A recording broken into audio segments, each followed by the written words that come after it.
जम्मू कश्मीर के बिजली उपभोक्ताओं के लिए एक अच्छी खबर है और खासकर उन उपभोक्ताओं के लिए जो अपने बिल की अदायगी सही समय पर नहीं कर पाए हैं। उनके लिए सरकार की तरफ से एक बार फिर एमनेस्टी स्कीम लाई गई है। आपको बताते चलें कि पीडीडी की अगर बात करें, पावर डेवलपमेंट डिपार्टमेंट की अगर बात करें, वर्ष 2022 में भी इस तरह की एक एमनेस्टी स्कीम लाई गई थी, जिसके तहत जो उपभोक्ता थे, जो अपने बिल सही समय पर जमा नहीं कर पाए थे, एक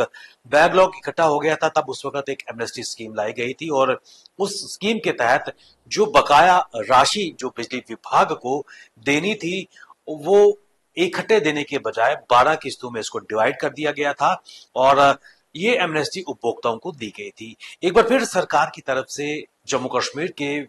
पावर उपभोक्ताओं या कंज्यूमर्स के लिए एक बार फिर ये एमनेस्टी स्कीम लाई गई है। आपको बताते चले कि ये नोटिफिकेशन पीडीडी यानी कि पावर डेवलपमेंट डिपार्टमेंट की तरफ से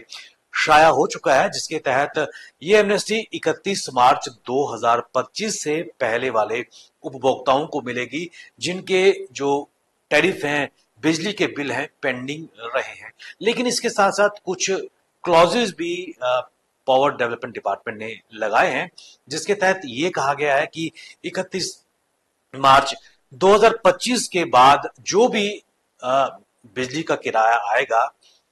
इन उपभोक्ताओं को वो किराया रेगुलर बेसिस पर जमा करना होगा। और उसके साथ साथ इस एमनेस्टी स्कीम का ये फायदा होगा कि 31 मार्च 2025 से पहले उन्होंने जो बिल पे नहीं किए थे, जितनी भी अमाउंट होगी उसको 12 किस्तों में डिवाइड किया जाएगा और वो अमाउंट उसको 12 किस्तों में दिया जाएगा।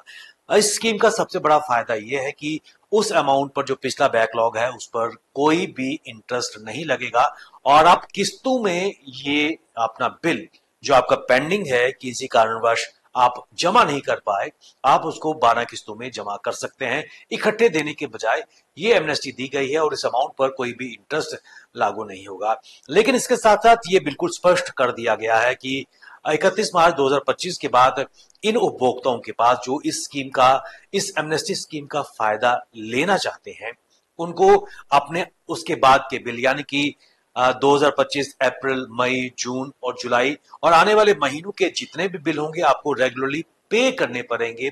तब आपको जाकर इस एमनेस्टी स्कीम का फायदा मिलेगा।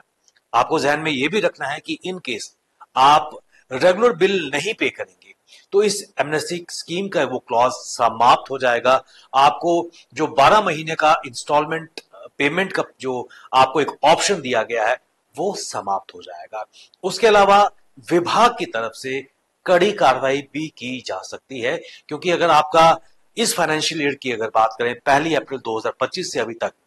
जो एमनेस्टी स्कीम का फायदा लेना चाहते हैं, पहली बात उनको दिमाग में ये रखनी पड़ेगी कि उनको अपने नए बिल रेगुलरली पे करने पड़ेंगे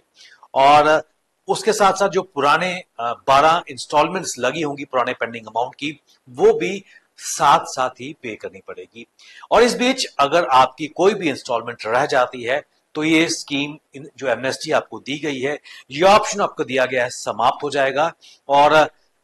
बिजली चोरी या कोई भी वॉयलेशन अगर आप उपभोक्ता के रूप में करते हैं तो विभाग की तरफ से सख्त कार्रवाई भी हो सकती है। ऐसे में ये एक बेहतरीन मौका उन उपभोक्ताओं के लिए जो किसी कारणवश अपने पुराने बिल इकट्ठे या समय पर पे नहीं कर पाए और उनका जो बैकलॉग था, परेशानी उनके मन में थी कि किस प्रकार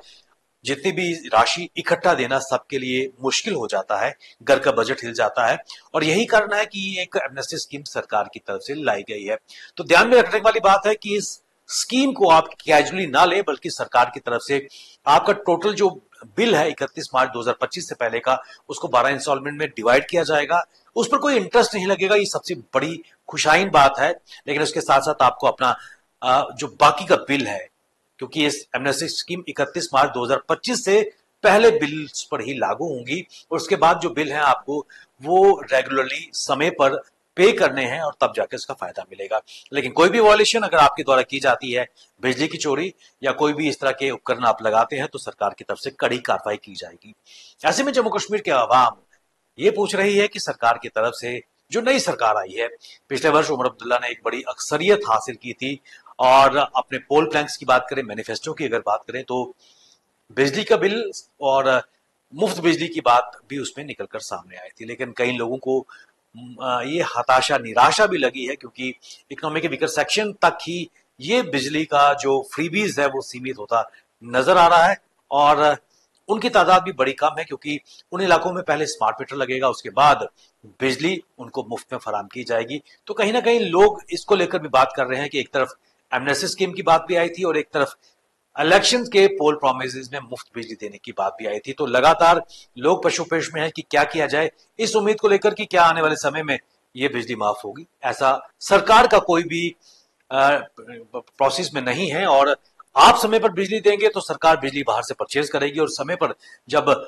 बिजली परचेज होगी तो आपके घर रोशन होंगे। तो जरूरत इस बात की है कि सरकार को रेवेन्यू के रूप में अपने बिल सही समय पर दें, ताकि जम्मू कश्मीर कहीं ना कहीं जो बिजली का खजाना है उसको दूर कर सके, और स्मार्ट मीटर के रूप से जो चोरियां खासकर बिजली को लेकर होती हैं उस पर भी अंकुश लगाया जा सके। लेकिन एक बड़ी महत्वपूर्ण बात, लोगों का यह भी मानना है कि जो झुग्गी झोंपड़ियां या रोड साइड पर जो शॉप्स चल रही हैं उन्होंने कनेक्शंस कहां से लाए, क्योंकि कहीं ना कहीं नेक्सस इस सिस्टम में त्रुटियां हैं। उन त्रुटियों को दूर करने की आवश्यकता है, और डिपार्टमेंट को कहीं ना कहीं अपने भीतर भी झांकने की आवश्यकता है कि उन झुग्गियों में, उन शॉप्स में जो रोड साइड वेंडर्स हैं वहां पर बिजली कैसे पहुंच रही है, क्या वहां पर स्मार्ट मीटर है। ये कई प्रश्न है कि अगर बिजली की चोरी को रोकना है तो इस तरह के इकदाम न केवल कंज्यूमर बल्कि विभाग को अपने भीतर भी झांकना है, क्योंकि कई काली भेड़ें विभाग के अंदर ही हैं और लोगों को वही गलत राह पर ले जाती हैं, और उनसे भी इस विभाग को